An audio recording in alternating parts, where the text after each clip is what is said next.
నమస్కారం ఘంటారావానికి స్వాగతం. ముందుగా ప్రధాన అంశాలు. చిత్తూరు జిల్లా పరమ సముద్రంలో కృష్ణమ్మకు సీఎం జలహారతి. పైలాన్ను ఆవిష్కరించిన చంద్రబాబు.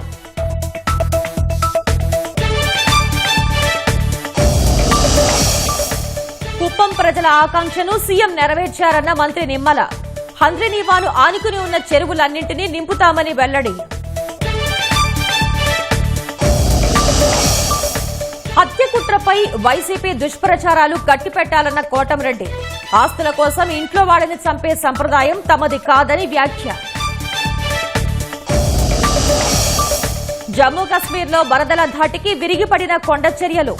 వేర్వేరు ఘటనల్లో 11 మంది మృతి.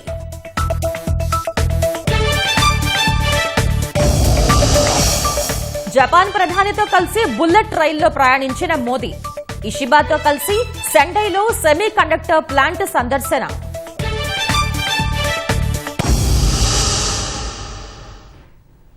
చిత్తూరు జిల్లా కుప్పం నియోజకవర్గంలో పర్యటిస్తున్న ముఖ్యమంత్రి చంద్రబాబు పరమసముద్రం వద్ద కృష్ణమ్మకు పసుపు, కుంకుమ, సారె సమర్పించారు. ప్రత్యేక పూజలు చేసిన తర్వాత కృష్ణమ్మకు ముఖ్యమంత్రి చంద్రబాబు జలహారతిచ్చారు. ఆ తర్వాత పైలాన్ ఆవిష్కరించారు. పరమసముద్రం చెరువు వద్ద కాసేపట్లో జరగనున్న బహిరంగ సభలో సీఎం చంద్రబాబు పాల్గొనున్నారు. రాయలసీమకు పూర్తి స్థాయిలో కృష్ణా జలాలు అందించడంపై రైతులు హర్షం వ్యక్తం చేస్తున్నారు. ఏళ్ల నాటి కల సాకారం చేసిన ముఖ్యమంత్రి చంద్రబాబుకు కృతజ్ఞతలు తెలిపారు.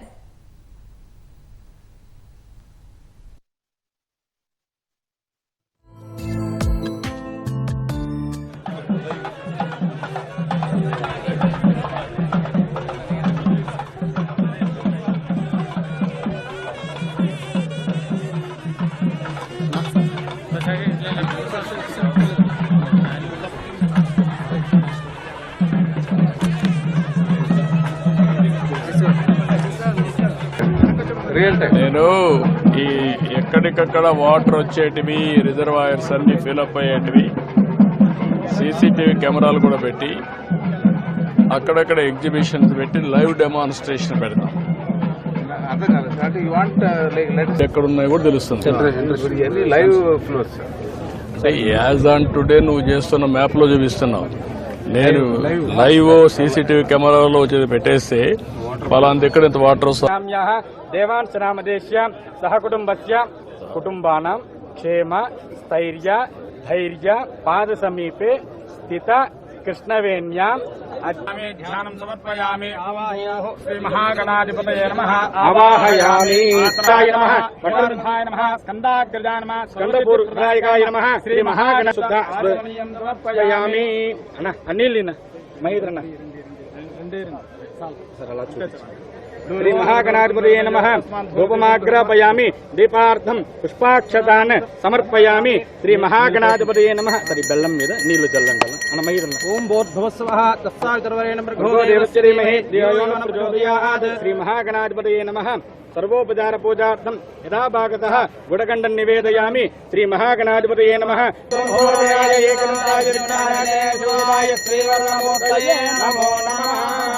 శ్రీ మహాగణాధిపతయే నమః.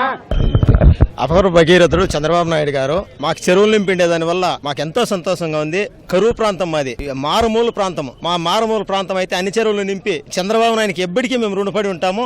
మా దేవుడు తూర్లు నింపితే మా పంటలు పండించుకొని ఎల్లకాలము చంద్రబాబు నాయుడిని మేము దేవునిగా పూజిస్తాం. జగన్ సినిమా సెట్టింగ్ మాదిరి సెట్ చేసినాడు. గేట్లు ఎత్తుకొని వెళ్ళిపోయినాడు. గేట్లు మహారాష్ట్రానికి తెచ్చి రెండోలుగా గేట్లు ఎత్తుకొని వెళ్ళిపోయినాడు. వస్తుంది అని చెప్పినారు కానీ ఏమి రాను లేదు, చేయను లేదు. అదే మా చంద్రబాబు నాయుడు మా ఇంటి దేవుడు వెంకటేశ్వరుడితో సమానంగా మాకు చంద్రబాబు నాయుడు గౌరవిస్తాము. మా దేవునితో సమానం చంద్రబాబు నాయుడు. అసలు గోల్డ్ కన్నా ఎక్కువ వాల్యుబుల్ వాటర్. ఈ వాటర్ మాకు చేరిందంటే దీనికన్నా మాకు మించిన ఆనందం వేరే ఇంకేమీ ఉండదు. వినాయక చవితికి ముందే నీళ్ళు వచ్చింది కాబట్టి 3 రోజులు, వినాయక చవితి 3 రోజులు ముందుగానే స్టార్ట్ అయింది. అప్పటి నీళ్లు వచ్చినప్పటి నుంచి పండుగనే జరుపుకుంటున్నాం. ఇప్పటి వరకు పండుగ జరుగుతున్నట్లే ఉంది. పండుగ చేసుకుంటూ ఉన్నాం ప్రతిరోజు ఈ గంగా జలాలతో. కృష్ణా జలాలు ఎక్కడో 730 కిలోమీటర్ల నుంచి వచ్చిందంటే దీనికి మించిన ఆనందం మాకు ఎటువంటి ఆనందం లేదు. ఈ పుష్కలంగా మాకు నీళ్లు కంటికి కనిపిస్తూ ఉంది. షో చేసి ఊరికే ఒక రోజులో ఆగిపోయే నీళ్లు కాకుండా కంటిన్యూస్గా 10 రోజుల నుంచి వస్తూనే ఉంది. కాబట్టి మాకు దీనికి మించిన ఇది ఏమీ లేదు. నీళ్ళు వచ్చింది కాబట్టి మాకు ఏ ఇది లేకపోయినా ఇది ఒకటి చాలు. కుప్పం ప్రాంతం బాగా రుణపడి ఉన్నాం మేము ఆయన కోసం. వర్షాకాలం ఏదో ఒక 10 రోజులు 5 రోజులు పడేది, మిగతా రోజులు ఖాళీగా ఉండిపోయేది కాబట్టి బోర్లు అంతా 200 అడుగులు ఉండే బోర్లు మొత్తం అంతా 100లో ఉన్నాయి. 1000 అడుగులు వేస్తే మాత్రమే వాటర్ వస్తుంది. 1000 అడుగులు వచ్చింది కూడా 2 నెలలు 3 నెలల్లో ఇంకిపోయి మళ్ళీ ఎండిపోతుంది. మళ్ళీ ఇంక 2 లక్షలు ఖర్చు పెట్టి మళ్ళీ ఇంకొత్తగా బోర్ వేసుకోవాలి. ఆ పరిస్థితులు లేకుండా ఊర్లు వదిలి బెంగళూరుకి వెళ్ళి కూలి పనులు చేసుకునే వాళ్ళు చాలా మంది ఉన్నారు. ఇప్పుడు ఆ వాటర్ రీఛార్జ్ అయ్యి వచ్చిందంటే ఆ రైతులు మళ్ళీ ప్రారంభించుకుంటాం రైతులుగా అని అంత ఇది ఉంది సార్. మా కుప్పం ప్రాంతంలో 110 చెరువులు ఉంది అని చెప్తున్నారు సార్. ఆ చెరువులు 100 చెరువులు నింపినారంటే కింద ఉండే వాళ్ళకి ఆటోమేటిక్గా డౌన్కి వెళ్ళిపోతుంది వాటర్. పైన మిట్టలో వదిలినారంటే డౌన్కి ఆటోమేటిక్గా వెళ్ళిపోతుంది. ఇప్పుడే కాలువ పక్కన ఉన్న చెరువుల్లో సగం అయిపోయినాయి, వదులుకుండానే సగం వచ్చేసినాయి. ఇలాంటి నీళ్లు చూడాలంటే శ్రీశైలమో భద్రాచలమో రావాల్సి వచ్చేది. అదే కాకుండా ఆయన చేసిన పథకాల్లో ఈ పథకము తర్వాత ఈ పథకం, అన్ని పథకాలు ఒక ఎత్తు అయితే ఈ పథకమే ఒక ఎత్తు. ఈ పథకం నుండి చిన్న బీదవాడి నుంచి సాహుకారు నుంచి మిడిల్ క్లాస్ నుంచి అందరికీ ఇది ఉపయోగపడే పథకం. జనాలు కూడా ఈ పథకాన్ని హర్షిస్తున్నారు. ఇంకా హర్షించాల, ఇంకా హర్షిస్తే ఆయన్ని మనము దీన్ని తీసుకొచ్చిన అప్పర భగీరథుడు చంద్రబాబు నాయుడిని ఎల్లవేళలా ఆయనకి సహకారమిస్తూ ఆయన వెనుకంటి మనం పోగలిగితే ఇలాంటి అద్భుతమైన పథకాలని ఎన్నో తేగలడు, తెస్తాడు. ఇన్ని రోజులు మా ఊరు ఉండిన తావు కూడా తెలీదు. ఈ నీళ్లు వచ్చిన వల్ల దేశం పూరా తెలుస్తా ఉంది. ముందు ఎప్పుడు లేదు నీళ్ళు, ఇట్లా ఇప్పుడు ఉంది. చాలా అద్భుతంగా అనిపిస్తుంది సార్. బాగా పండుతుంది. ఇంక మీట్ అంతా బాగా పండించుకోవచ్చు అని బాగా సంతోషంగా ఉంది అందరికి. కుప్పంలో దాదాపు 10,000 మందికి పైన బెంగళూరుకి రోజు వెళ్తానే ఉంటారు. కారణం ఏమంటే ఇక్కడ ఒకసారి చెరువు నిండాలంటే దాదాపు 2 సంవత్సరాలకో 3 సంవత్సరాలకో కొన్నిసార్లు 4-5 సంవత్సరాలకు కూడా నిండిన చరిత్ర ఉంది.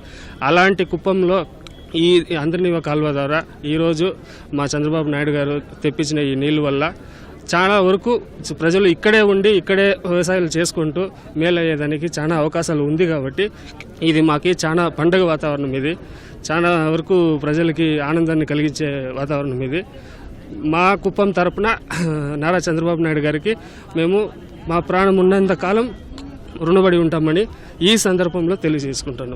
ముగించామంటే ఇది ఖచ్చితంగా చంద్రబాబు నాయుడు గారి వల్లనే సాధ్యం అనేది మాకు గట్టి నమ్మకం. అందుకనే ఎలక్షన్ ముందు నుంచి గట్టిగా ప్రయత్నించి ఆ రాక్షస పాలనని తెరమేయాలి, ఈ దేవుడి పాలన రావాలి అనేసి మేము చాలా వరకు కష్టపడ్డాం. మా కష్టానికి ఫలితం ఈరోజు తగ్గింది. అందుకే మాకు ఈరోజు కృష్ణమ్మ జలాలు మా కుప్పం వచ్చింది. చాలా సంతోషంగా ఉంది. ఇలాంటి ఈ అపర భగీరథుడు అని ఈరోజు మా కంచెల శ్రీకాంత్ గారు చెప్తా ఉన్నారు. అది ముమ్మాటికి నిజం. చంద్రబాబు నాయుడు గారిని తప్పించి వేరే ఏ ముఖ్యమంత్రి వల్లనూ ఈ కార్యాన్ని సాధించడం కుదరదు.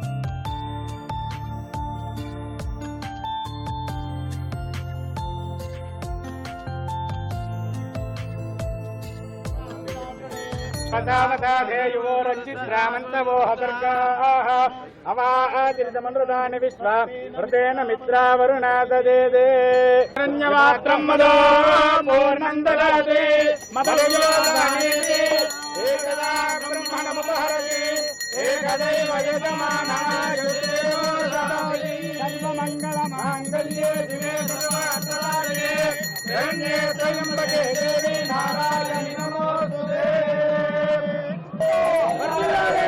చంద్రబాబు నాయుడు గారి నాయకత్వం, చంద్రబాబు నాయుడు గారి నాయకత్వం.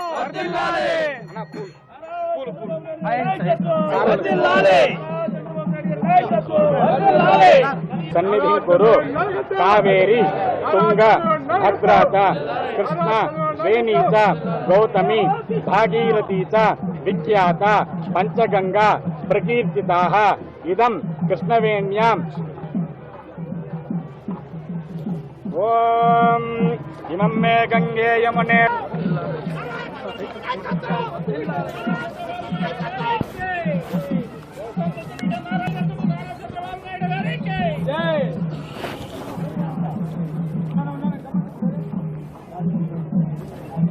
నారా చంద్రబాబు నాయుడు గారి నాయకత్వం, నారా చంద్రబాబు నాయుడు గారి నాయకత్వం.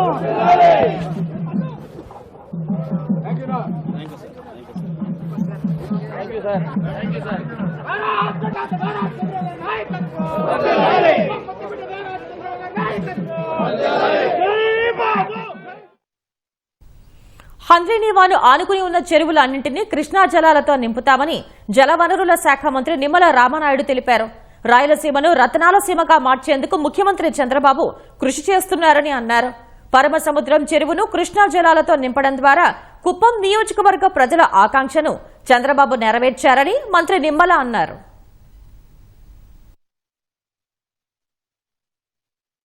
ఏ రకంగా ఈ రోజు హంద్రీనివా మీద నుండి ఆఖరికి అంటే 738 కిలోమీటర్ల శివారు ప్రాంతానికి కుప్పం కూడా చేరుకుంది అంటే గత జగన్మోహన్ రెడ్డి చేసినటువంటి మోసం, దగ, సెట్టింగ్లు వంటివి లేకుండా ఒరిజినల్. ఇది నేను చెప్పడం కాదు, వాళ్ళు ఇక్కడికి వచ్చినటువంటి ప్రజలు చెప్తారు. ఇక్కడ ఉన్నటువంటి ప్రజలు ఎక్కడికక్కడ పూలజల్లు కురిపిస్తూ, హారతలు ఇస్తూ, కుంకుమ పసుపులు చేస్తూ, వేటలు వేసుకుని ఉంటూ, అంటే ఈ రకంగా ఉత్సాహం ఒరిజినల్ ప్రజల్లో. ఎందుకంటే నిన్ననే ఒక ఆయన చెప్తూ ఉన్నాడు, ఇంచుమించుగా ఇదే చెరువు 5 సంవత్సరాల నుంచి ఒక్క చుక్క నీరు లేదు ఈ పరమ సముద్రం చెరువులో. ఈ రోజు కలకల్లాడుతూ చెరువు చూస్తున్నామని ఈవేళ అన్న మాట ప్రకారం ఈవేళ వచ్చినటువంటి మొదటి సంవత్సరంలో మాకు నీళ్లు ఇచ్చాడని సాక్షాత్తు వైఎస్ఆర్సీపీకి సంబంధించినటువంటి సానుభూతి పరులు కూడా ఈరోజు చంద్రబాబు నాయుడు గారిని మెచ్చుకుంటూ ఉన్నారని అంటే ఆయన శ్రమ ఫలించింది. జగన్మోహన్ రెడ్డి చేసినటువంటి ద్రోహం, దగ ఏ ముఖ్యమంత్రి కూడా చేయలేదని నాకు అనిపిస్తూ ఉంటుంది. ఇంత జీవనాడి, ఇంత వరమైనటువంటి హంద్రీనివాకే 5 సంవత్సరాల్లో ఒక్క రూపాయి పెట్టలా, ఒక్క అర్బస్త సిమెంట్ ఇలా, మరి ఒక్క తట్ట మట్టి తీయలా. మొన్న మేమైతే మాల్యాల దగ్గర నుంచి మేము వస్తూ ఉంటే అందరూ చెప్తూ ఉన్నారు, పగలు రాత్రి day and night flood lights లో ఇన్ని వేలాది మంది మ్యాన్ పవర్, ఇట్లా వేలాది మిషనరీ ఫస్ట్ టైం మేము చూసామని చెప్తున్నారు.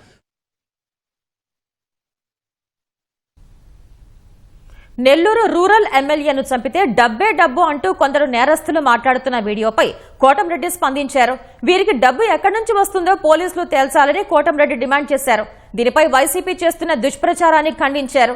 గుమ్మడికాయ దొంగ ఎవరంటే భుజాలు తడుముకున్నట్లు వైసీపీ నేతలు ప్రవర్తిస్తున్నారని మండిపడ్డారు. చరిత్ర కలిగిన వ్యక్తులు మాట్లాడే వీడియోలో రూరల్ ఎమ్మెల్యేని చంపేస్తే డబ్బే డబ్బు అన్నారు కదా, ఆ డబ్బు వారికి ఎవరిస్తామని చెప్పారు. ఇది పోలీసు విచారణ.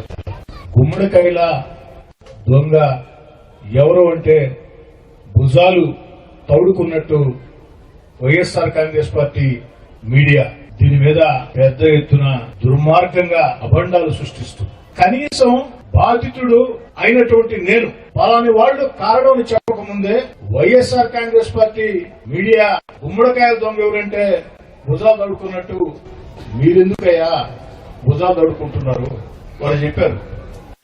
ఇది కోటారెడ్డి గిరిజన్ రెడ్డి కుట్ర, ఆయన అనుచరులు కూడా చెప్పారు. వైఎస్ఆర్ కాంగ్రెస్ పార్టీ నాయకులారా, ఆ సాంప్రదాయం మా కుటుంబాల్లో లేదు. రాజ్యాధికారం కోసం, రాజ్యం కోసం సొంత ఇంట్లో కుటుంబ సభ్యుల్ని చంపించే సాంప్రదాయం మీ డిఎన్ఏలో ఉంది కానీ మా కుటుంబంలో అది లేదు. ఆస్తుల కోసం, అంతస్తుల కోసం తోడబుట్టి వారిని వేధించి వెంటాడే చరిత్ర మీ డిఎన్ఏలో ఉంది కానీ మా డిఎన్ఏలో లేదు. నేను పోలీస్ శాఖను కోరేది ఒకటే, ఎవరు నన్ను చంపితే ఆ కోట్లు డబ్బు ఇస్తామన్నది ఎవరు? డబ్బే డబ్బు అన్నారు. ఆ డబ్బు ఎవరిస్తామని చెప్పారు? దయచేసి దాన్ని తేల్చండి. తేల్చాల్సిన బాధ్యత పోలీస్ యంత్రాంగం మీద ఉంది. నెల్లూరు రూరల్ ఎమ్మెల్యే కోటమిరెడ్డి శ్రీధర్ రెడ్డి హత్యకు భారీ కుట్ర వీడియో బయటకు రావడం సంచలనంగా మారింది. నెల్లూరులోని కోటమిరెడ్డి శ్రీధర్ రెడ్డి కార్యాలయం వద్దకు టీడీపీ నాయకులు, అభిమానులు పెద్ద ఎత్తున తరలివచ్చారు. కోటమిరెడ్డికి అండగా నిలుస్తామని, వెంట నడుస్తామంటూ నినాదాలు చేశారు. మరోవైపు వీడియోలో ఎమ్మెల్యే కోటమిరెడ్డిని హతమారిస్తే డబ్బే డబ్బు అంటూ రౌడీలు కుట్ర పన్నటంతో పోలీసులు అప్రమత్తమయ్యారు. మాస్టర్ ప్లాన్ వేసిన గ్యాంగ్లోని 7గురిలో మహేష్, వినీత్, మల్లీను అదుపులోకి తీసుకున్నారు. ఇప్పటికే గంజాయి కేసులో జగదీష్ ను అరెస్ట్ చేశారు. హత్య కుట్ర వెనుక రౌడీ షీటర్ శ్రీకాంత్, ముఖ్య అనుచరుడు జగదీష్ ఉన్నారని పోలీసులు భావిస్తున్నారు.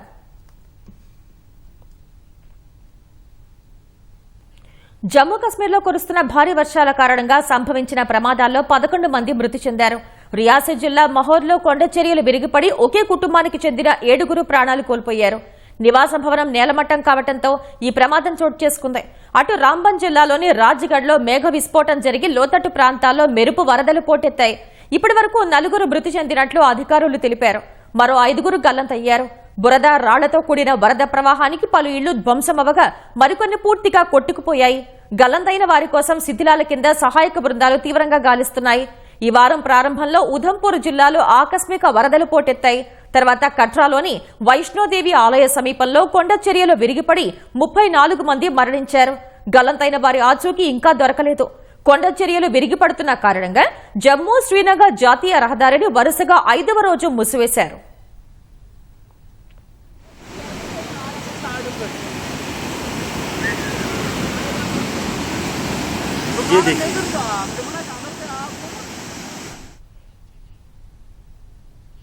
దేశాలకు సంబంధించి శాశ్వత మిత్రులు, శాశ్వత శత్రువులంటూ ఎవరూ ఉండరని, కేవలం శాశ్వత ప్రయోజనాలు మాత్రమే ఉంటాయని రక్షణ మంత్రి రాజ్నాథ్ సింగ్ అన్నారు.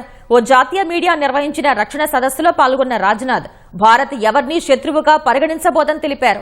రైతులు, వ్యవస్థాపకుల ప్రయోజనాలే తమకు ముఖ్యమని స్పష్టం చేశారు. టారిఫ్ వివాదంతో భారత్, అమెరికా సంబంధాలు దెబ్బతినటం, మరోవైపు భారత్, చైనా సంబంధాలు బలపడుతున్న వేళ రక్షణ మంత్రి వ్యాఖ్యలు ప్రాధాన్యం సంతరించుకున్నాయి. ప్రపంచం శరవేగంగా మారుతోందన్న రాజ్నాథ్ ప్రతిరోజు కొత్త సవాళ్లు ఆవిర్భవిస్తున్నాయని చెప్పారు. మహమ్మార్లు, ఉగ్రవాదం, ప్రాంతీయ ఘర్షణలతో ఇది అత్యంత అస్థిరమైన శతాబ్దంగా మారిందన్నారు. భౌగోళిక రాజకీయాల్లో వస్తున్న మార్పులు ఎక్కువగా ఎవరిపై ఆధారపడకూడదని చెబుతున్నాయని రాజ్నాథ్ వివరించారు. ఇలాంటి పరిస్థితుల్లో స్వావలంబన ఒక ఎంపిక కాదని, అది ఒక వ్యూహాత్మక అవసరమని వివరించారు. ఆత్మనిర్భరత ఒకప్పుడు హక్కుగా మాత్రమే ఉండేదన్న రాజ్నాథ్ ఇప్పుడు మనుగడే దానిపై ఆధారపడిందని పేర్కొన్నారు. ఆర్థిక వ్యవస్థకు, భద్రతకు స్వావలంబన అత్యంత ఆవశ్యకమని స్పష్టం చేశారు.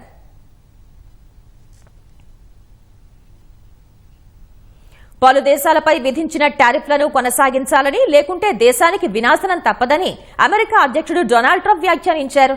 టారిఫ్లపై దాఖలైన పిటిషన్లను విచారించిన యుఎస్ అపీల్స్ కోర్టు ప్రపంచ వాణిజ్యాన్ని దెబ్బతీసిన ట్రంప్ సుంకాలు చట్టవిరుద్ధమని అభిప్రాయపడింది. అయితే ఆ సుంకాలను తాత్కాలికంగా అమలు చేసేందుకు ట్రంప్ ప్రభుత్వానికి కోర్టు అనుమతిచ్చింది. కోర్టు వ్యాఖ్యలపై ట్రూత్ లో స్పందించిన ట్రంప్ టారిఫ్లను నిలిపివేయాలని న్యాయస్థానం తప్పుడు అభిప్రాయం వ్యక్తం చేసిందని రాసుకొచ్చారు. కానీ చివరకు అమెరికాదే విజయమని కోర్టుకు తెలుసన్నారు. టారిఫ్లను రద్దు చేస్తే అమెరికా ఆర్థికంగా బలహీనపడుతుందని తెలిపారు. అమెరికా తయారీదారులు, రైతులు, మిగిలిన రంగాల వారిని బలహీనపరిచే అపారమైన వాణిజ్య లోటును తాము ఇకపై సహించబోమన్నారు. అమెరికాపై మిత్ర, శత్రు దేశాలు విధించే అన్యాయమైన సుంకాలు, వారు సృష్టించిన వాణిజ్య అడ్డంకులను భరించకూడదని స్పష్టం చేశారు. చాలా ఏళ్లుగా తెలివి తక్కువ రాజకీయ నాయకులు అమెరికాపై భారీ సుంకాలు విధించేందుకు ఇతర దేశాలకు అనుమతి ఇచ్చారన్న ట్రంప్ సుప్రీంకోర్టు సాయంతో ఆ సుంకాలనే దేశ ప్రయోజనాలకు ఉపయోగిస్తామని వివరించారు. అమెరికా అధ్యక్షుడు డొనాల్డ్ ట్రంప్ విధిస్తున్న సుంకాల వల్ల అమెరికా బ్రాండ్ మొత్తం మరుగుదొడ్డిలో కలిసిపోయిందని అమెరికా జాతీయ మాజీ భద్రతా సలహాదారు జేక్ సులేవాన్ వ్యాఖ్యానించారు. ఓ పాడ్కాస్ట్ లో మాట్లాడిన సులేవాన్ భారత్పై విధించిన 50% సుంకాలను తీవ్రంగా తప్పుపట్టారు. ట్రంప్ తీసుకుంటున్న నిర్ణయాల వల్ల ప్రపంచ దేశాలు అమెరికాను ఒక విశ్వసనీయమైన భాగస్వామిగా కాకుండా విధ్వంసకారిగా చూస్తున్నాయని వ్యాఖ్యానించారు. ట్రంప్ సుంకాలతో చైనాకు క్షేత్రస్థాయిలో ప్రాధాన్యం పెరుగుతోందని, చాలా దేశాలు చైనా వైపు చూస్తున్నాయని వివరించారు. ముఖ్యంగా చైనాను ఎదుర్కొనేందుకు న్యూఢిల్లీతో సంబంధాలను బలోపేతం చేసుకోవడానికి కొన్నేళ్లుగా అమెరికా కృషి చేసిందని, ఇప్పుడు ట్రంప్ వల్ల భారత్ మళ్లీ చైనాకు దగ్గరైందని తెలిపారు. ప్రస్తుతం ట్రంప్ టారిఫ్లు అమెరికా ప్రయోజనాలకు చాలా ఏళ్ల పాటు నష్టం కలిగిస్తాయని వివరించారు.